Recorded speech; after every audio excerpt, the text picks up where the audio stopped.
and many got away with murder. Using Nazi war criminals is how the CIA got started, and these were as bad guys as you could ever find. The CIA's main Nazi spy asset was a man by the name of Reinhard Gehlen, seen here in secret footage with other Nazis employed by the CIA. Gehlen had been Hitler's main spy chief against the Russians during the Second World War, so he had massive amounts of intelligence on the Soviets. The CIA thought he'd be the perfect man to do their spying for them. Reinhard Gehlen was a brigadier general in charge of intelligence on the Eastern Front until April of 1945.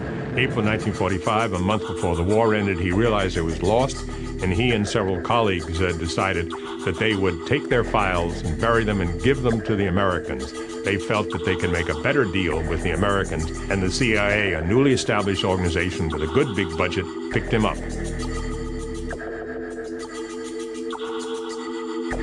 The CIA brought hundreds of Hitler's ex-intelligence officers back to the USA after the war. At secret bases, they were retrained as CIA spies, then sent back to Germany to start spying on the Russians.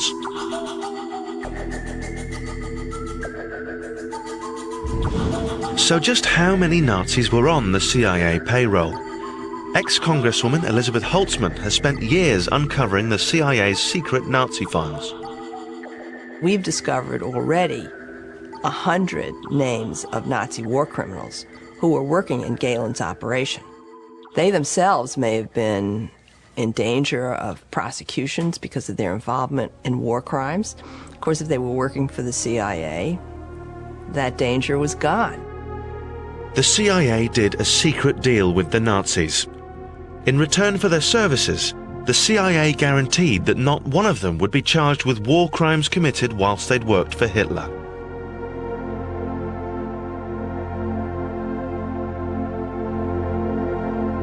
Why didn't anybody stop to ask the moral question? At that point, no one could hide anymore from the secrets of Auschwitz. The concentration camps and what happened in them were writ large over Europe. People understood the horrors of what the Nazis had done.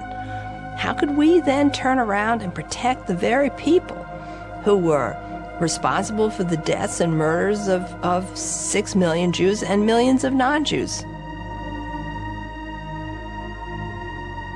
By uncovering the secrets of 60 years ago, we can come up with some of the same problems and issues that we confront today, and hopefully it will allow us to make wiser decisions. The CIA really came into its own during the 1950s. The threat of atomic weapons meant that neither the West nor the Soviets wanted to risk an all-out war. So instead, we had the Cold War, where trickery, treachery and secrecy were the weapons of choice.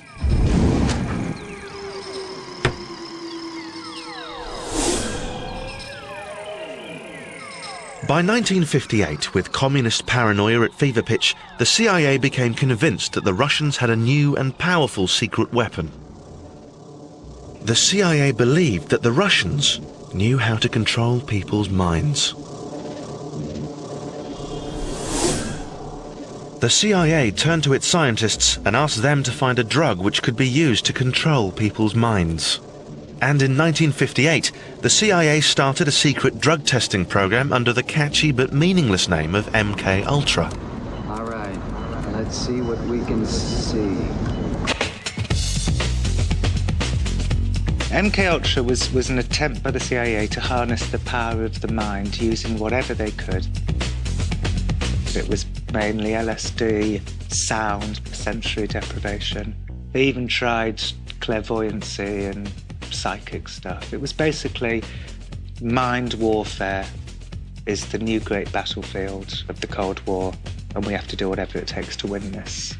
Oh, this is very enticing. I mean, the idea that you could give somebody an injection who had been a member of the KGB, for instance, in the Soviet Union, and he or she would immediately spill out everything they knew about the KGB's operations was just terribly enticing. His motor coordination was disrupted because of the compound's effect. I got the poison, I got the remedy, I got the perfect and miracle remedy, I got the LSD, PCP, uppers, downers, amphetamines, heroin and mescaline.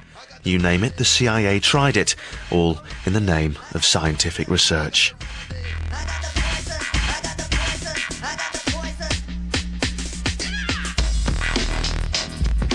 They set up this brothel in New York, and the customers would have their drinks spiked with LSD. They took over a mental hospital in Montreal, and with the idea of trying to brainwash the mental patients. So they'd give them drugs and play them these noises over and over again. The behavioral side of the research virtually kidnapped nearly 100 patients and subjected them to heavy doses of LSD, regular electrical shocks, and a football helmet clamped to the head, playing degrading messages up to 500,000 times, such as "My mother hates me." God, no! The CIA think that they have a mandate to journey to the furthest corners of their imagination to try stuff out. We have the right to surround a bunch of people and treat them as if they were guinea pigs in the middle of an experimental lab. Although they are clearly bewildered and perplexed by what is going on inside their heads, they accept this without any particular outward show of distress.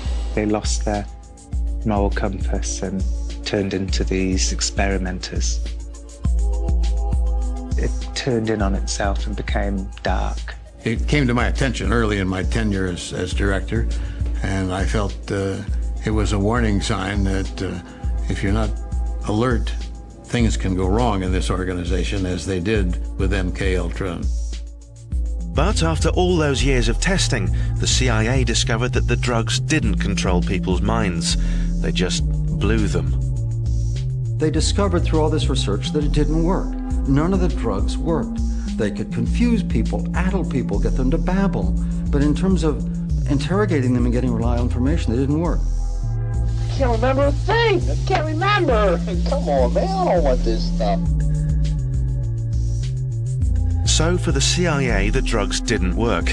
But some of the techniques developed in the MKUltra years are still used today. MKUltra wasn't torture, but the way it lives on is in interrogation techniques in Guantanamo and Iraq. That's when you see MKUltra springing back into life.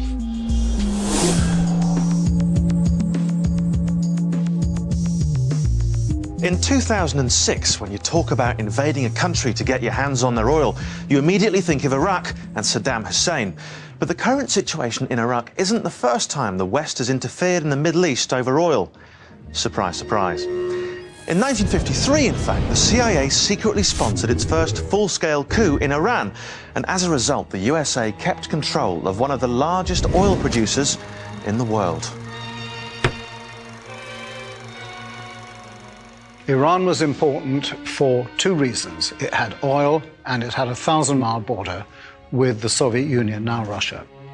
The CIA wanted access to the border so they could spy on the Soviets and they could put their missiles there.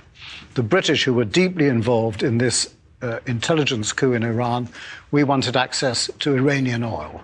So between us, we quite deliberately and viciously overthrew the Prime Minister, Mr. Mossadegh. In 1951, Prime Minister Mossadegh became Iran's first democratically elected leader.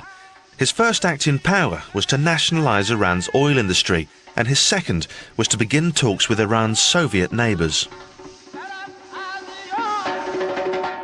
Talking to the Soviets and taking back the oil industry might have been popular with the Iranians, but it certainly wasn't popular with the CIA. What the British and the Americans managed to get terribly wrong was that they thought that Mossadegh was a communist. And that's why they were so fearful about him. They thought that somebody else could come in through the back door into Iran and take over. Today, the greatest threat to peace is the expansionist aims of the Kremlin. Freedom everywhere. Our freedom is in jeopardy. In April 1953, Alan Dulles, the CIA director, secretly set aside $1 million to get rid of Mossadegh by any means possible. The CIA did what it's always done very well. It bought newspapers, it bought periodicals, it bought army officers, it bought intelligence. It just dished out a great deal of money. The CIA has never been short of money, and they spent millions of dollars in Iran to bring about a coup. They organized renter mobs to go through the street shouting against Mossadegh and so on.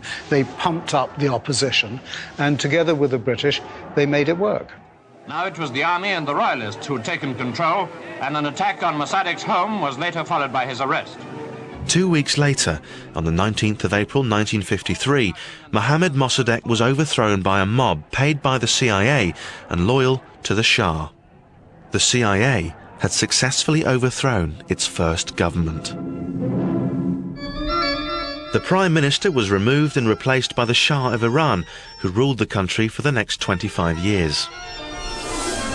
But unleashing the all-powerful Shah on the Iranian people had consequences the CIA had not even considered. After the coup, Iran became a kind of American base, and the Shah just became an American puppet. And all disaffection, all opposition, all nationalism, all neutralism was simply crushed. It's quite incredible. Almost a whole army dedicated to educating people. It's all very military, but it gets results.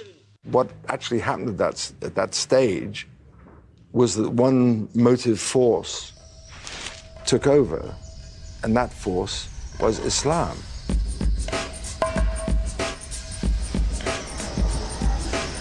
People realized the power of the mosque. They re-realized the power of the mosque. And that's something that we're still trying to come to terms with in the West.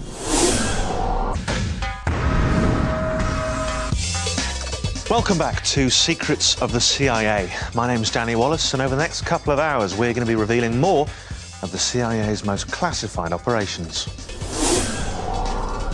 The CIA was set up to protect the West from communism, but in doing so, it had employed Nazis in Europe, experimented with drugs in America, and overthrown democratically elected leaders in the Middle East. The next stop on this secret world tour of mayhem was Africa.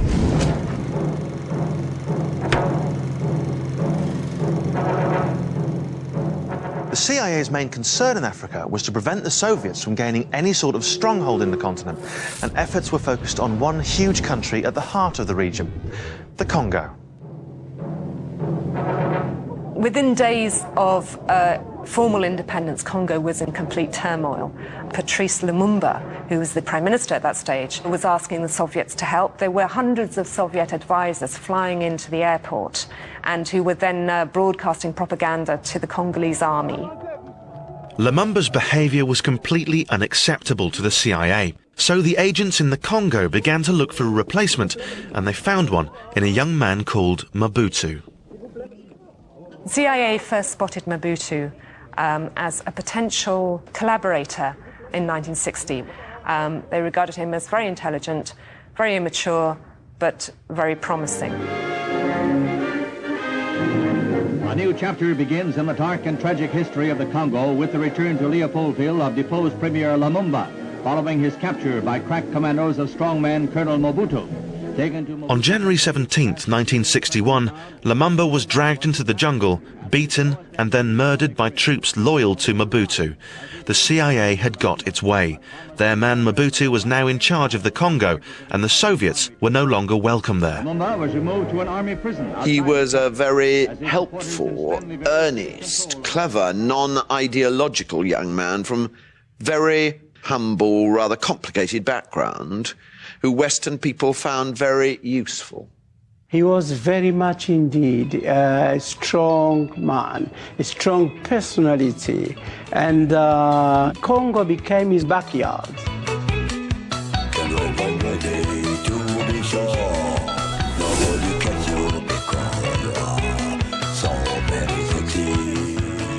He had everything for himself. He controlled everything himself. And thus he became, even at the time, even the more richest guy on earth.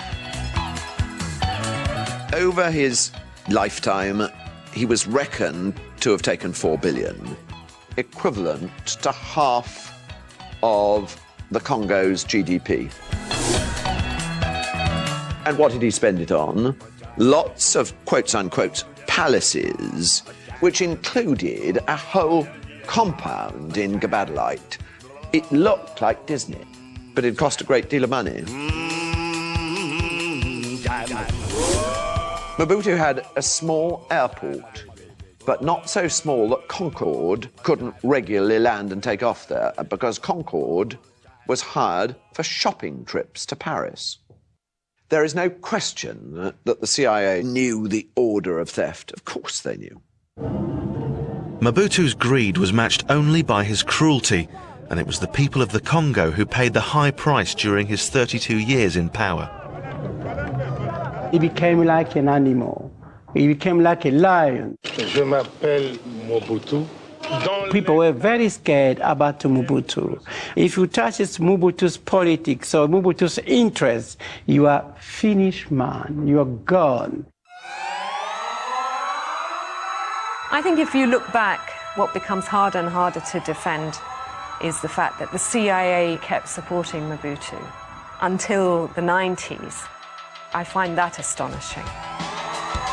Today, Congo is a source of tremendous instability.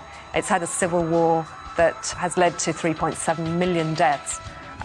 It is one of the most unstable, poorest and most anarchic countries in Africa.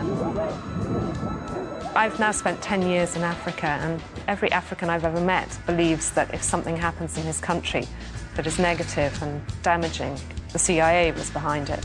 But they have good reason to think that, because the CIA did intervene time and time again. It did make sure that dictators ended up running the show. It did make sure that human rights atrocities were hushed up. So the paranoia that is still there, which makes every African you meet think that the CIA is probably behind that, is completely justified.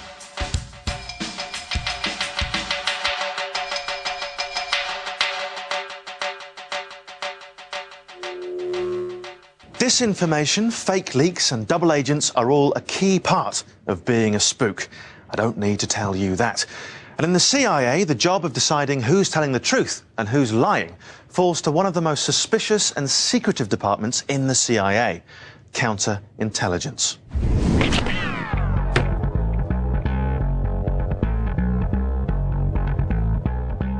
In 1952, this department was run by James Jesus Angleton. He trusted no one. Scientists, diplomats, dissident groups, tourists, the French, students, the CIA, all playing the same theme. Angleton was convinced every defector from the East who gave the CIA information was actually a double agent planted by the KGB. So he either ignored them or had them locked up.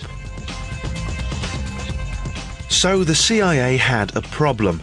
No information from people on the ground in Russia. Their solution was revolutionary and high-tech. They invented the spy plane, and by mistake, they invented the UFO at the same time. The United States and the Soviet Union were absolutely paranoid about each other's nuclear capabilities. The Soviet bomber fleet and the Soviet ICBM infantry was of particular interest to the United States because it really didn't have any information about them. And that's why it needed spy planes in particular to go over those sites, take photography, capture imagery, and take that information back to the US.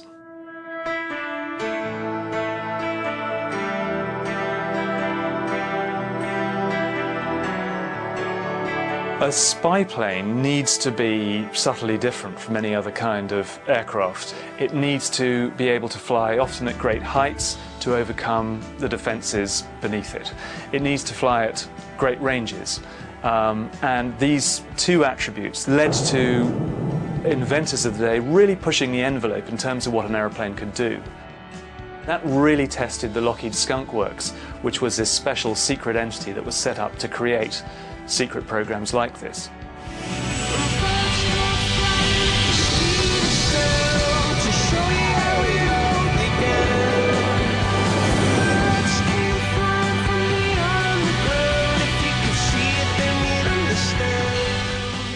This new technology had to be kept top secret if it was going to be successful. Something that's huge, metal and flies in the sky is fairly difficult to keep secret, so the CIA used a convenient excuse. When Americans spotted these planes flying over their houses, the CIA encouraged them to believe they'd actually seen a UFO. We have received and analyzed between 1,000 and 2,000 reports. However, there have been a certain percentage of this volume of reports that have been made by credible observers of relatively incredible things. The CIA didn't like awkward questions being asked of these kind of high-flying aircraft. And in fact, we have evidence today that it had encouraged UFO stories as a kind of a veil behind which it could hide some of this spy plane technology.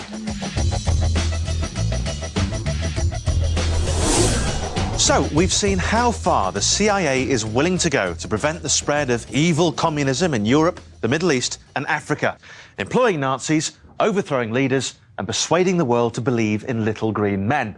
So, how much further are they prepared to go when the threat is that much nearer to home? Well, on April 17th, 1961, the people of Cuba found out when they came under attack from a full-scale paramilitary assault by the CIA. And it started here, in the Bay of Pigs.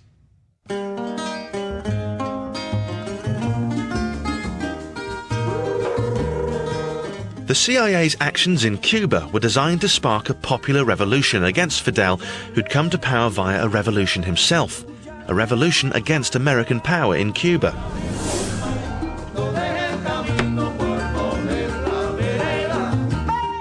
This was a fight between the underdog Fidel Castro of Cuba and JFK of the all-powerful USA.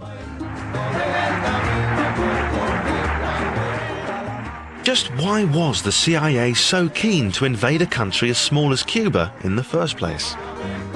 What could not be tolerated in Washington was a communist island 90 miles off Florida. This was just a non-starter. As long as it existed, the US's control over the whole of Latin America was in question. So long as Castro was there, that challenge would persist. People who are young today have got to understand what the Cold War meant. I mean, it was a terrifying 30 or 40 years in the life of the world.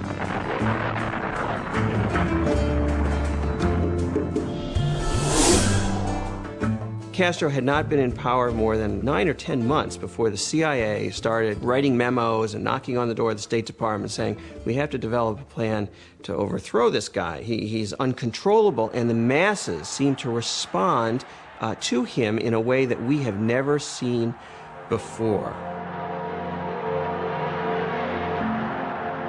The CIA, of course, came up with a plan. They came up with a bad plan, and the military harumphed at it because they knew how bad it was, and intelligence analysts weren't shown the plan because operational people weren't confident with the plan. But this is what the president wanted. So you had a very naive, overrated American president, I might add, in John F. Kennedy, going ahead with the Bay of Pigs, which was just destined to fail. So just why was this operation destined to fail? For all kinds of political reasons, American troops could not be seen to be invading Cuba. The political risks were far too high, including possible war with the USSR.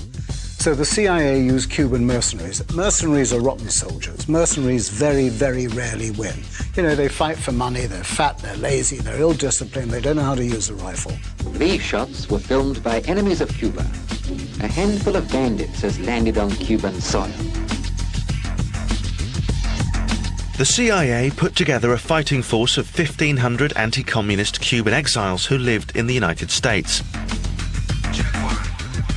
These weren't army men, but the CIA quickly trained and armed them and sent them off to fight against the professional Cuban army in the Bay of Pigs. I think if you're looking at, sort of small sort of paramilitary groups of less than 2,000, taking on 35,000 sort of seasoned troops, well, it's a no-brainer, but the fact is they're going to be killed. The CIA were sponsoring a Cuban fighting force as opposed to Americans. So if it's successful, America can wave wave the flag and saying what a wonderful thing they've done. If it was unsuccessful, what you don't have is body bags coming back and being buried on everybody's TV screens in America in Arlington Cemetery. The invasion was a total disaster. A, because they didn't know how to fight properly. B, because they kept landing in the wrong places. And C, because the people didn't rise up to help them. They didn't understand Cuba at all. They didn't understand the nationalism of the revolution. And consequently, they had an operation which became known as a perfect failure. And in the end, it consolidated the Cuban Revolution rather than completing its goal, which is to wipe Fidel Castro off the face of the map. Cuba will never retreat. Cuba will hold out. Our country or death. It really was a total catastrophe and left Kennedy with egg all over his face. Despite getting a beating at the Bay of Pigs, the CIA was still obsessed with getting rid of Fidel Castro. Over the next 10 years, in fact, they admitted to planning to bump him off no fewer than 8 times. But Castro is still there, and Cuba is still communist. Now, after failing to overturn communism in Cuba, across the other side of the world, in Indonesia, the CIA were trying to stop it taking root in the first place. Indonesia was strategically important. It had a huge population, and the CIA believed their Prime Minister, Sukarno, was going to open up the country to communism. The CIA was against Sukarno because he was too friendly towards the Communist Party in Indonesia. But he was not any kind of communist himself. He was not a communist dupe. But he was, to a certain extent, a Democrat, and he felt the communists had the right to be in the government. But that for Washington, that was much too much. The CIA proposed a program of black operations, of covert propaganda that was disseminated through Indonesian newspapers, through Indonesian political parties, through the Indonesian army, that attempted to raise the specter of a looming Indonesian Communist Party takeover of the Indonesian government.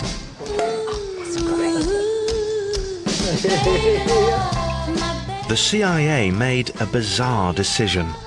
They tried to blacken Prime Minister Sukarno's name by making the world's first celebrity porn film. They hired a Sukarno lookalike and filmed him enjoying the company of a young lady who wasn't his wife. But the CIA failed to realize that Sukarno was already a famed womanizer, and this home movie had no impact at all on his popularity. So when this amusing attempt to get rid of him failed, the CIA turned to something a lot less funny: black operations. Black operations are top-secret or illegal missions which the CIA perform for the US government that aren't supposed to come out in the open. Its more serious covert operations in Indonesia were aimed at doing something which was of much more questionable moral legitimacy, sowing confusion within Indonesian society so as to provoke an armed clash between the Indonesian army and the Indonesian Communist Party, which the CIA fully anticipated and hoped would result in a bloodbath and allow for a military takeover of the Indonesian government. On the night of September 30th, 1965, a low-ranking soldier kidnapped and murdered 6 Indonesian generals. The soldier claimed he carried out this attack to prevent the generals taking over the country in a CIA-sponsored coup. In the confusion that followed these murders, General Suharto and his army blamed the Indonesian Communist Party and mounted a coup to get rid of Prime Minister Sukarno. The CIA had got what they wanted, and Sukarno was driven from power. After the coup, the CIA worked together with the generals to ensure every single communist in Indonesia was killed. They gave the government of Indonesia a list of citizens who were communists, and this list was used by the government after the coup to start a massacre which took the lives of between 500,000 and a million people. The United States government, led by the Central Intelligence Agency, helped to facilitate these massacres by providing various forms of communications equipment, money, and small weapons to the Indonesian army. This campaign constituted one of the greatest campaigns of slaughter in modern Asian history. I think, as a historian and as an American, that it is one of the most morally troubling episodes in the history of American foreign policy, and one which the U.S. government has never taken any responsibility for. It's 1960, and another tiny country in Southeast Asia is about to be used by the CIA to prevent the spread of communism. This time, it's lucky Laos. Now, Laos is tucked away between Thailand and Vietnam. Most people would find it impossible to point out its borders, a problem that they'd share with the CIA, who decided that Laos was the key to winning the war in Vietnam.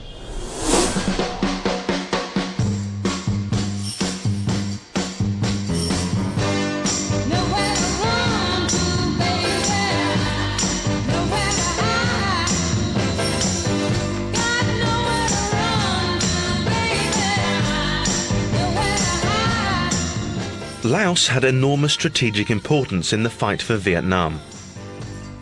The Vietnamese communists from the north had been using a secret trail which ran through Laos to direct troops, weapons and supplies to fight the US troops in the south of Vietnam. The Americans couldn't invade Laos, so the CIA was called in and ordered to take care of the problem. In the hill villages of North Laos, the CIA spooks made contact with the ancient Hmong tribe.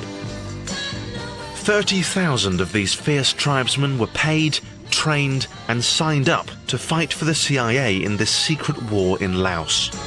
The tribesmen were happy to fight for the CIA so long as they were allowed to carry on farming and selling their local cash crop, opium. Opium and heroin had always been grown and produced in Laos, but the CIA made it much easier for the tribesmen. Not only did the CIA let them carry on producing heroin, they also made it much easier for them.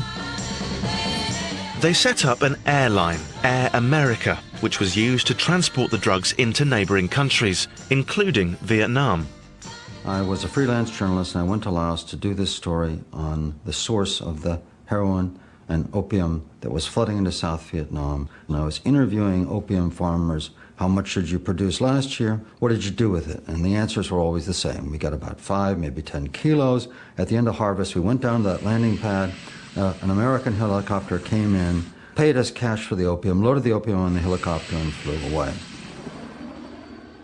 The trail of drugs follows the trail of clandestine operations. And there's a very good reason for that. If you're carrying out clandestine operations, you need black money, and you need cooperation from criminals. All right.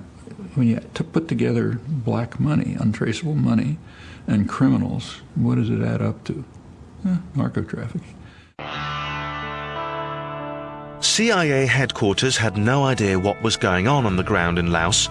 Their agents in Laos had to keep the local drug traffickers happy in return for their support. So the CIA got their secret army by turning a blind eye to the heroin trade. But what the CIA hadn't thought about was where this heroin was headed. Oh, it's what I call mission myopia, turning a blind eye, if you will. It was their troops, their aircraft, and they knew about it at the time. So the CIA was a part of that, and they were moral in that sense. They were loyal to their fighters. But they didn't worry about the fallout, what happened downstream. That was somebody else's business. A huge quantity of the heroin produced by the tribesmen was delivered straight into the hands of the American GIs stationed in Vietnam. In 1969, we adopted a defensive posture. The troops became demoralized. They were basically confined to fire bases in defensive positions, and time was very heavy on their hand. And the way to make 365 days just go blip and disappear was heroin. And the stuff was cheap. It was sold in every bar, every fire base, little tiny screw cap plastic vials, about $2 a piece. And it was 96% pure heroin. You didn't inject this stuff. You scooped it out and you snorted it.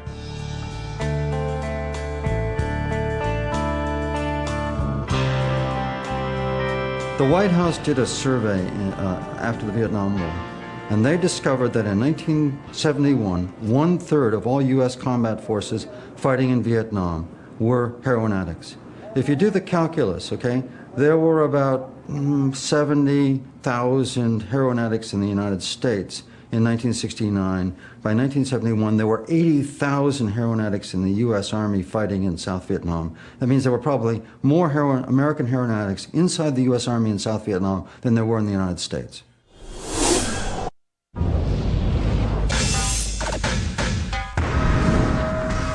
My name's Danny Wallace, and this is Secrets of the CIA.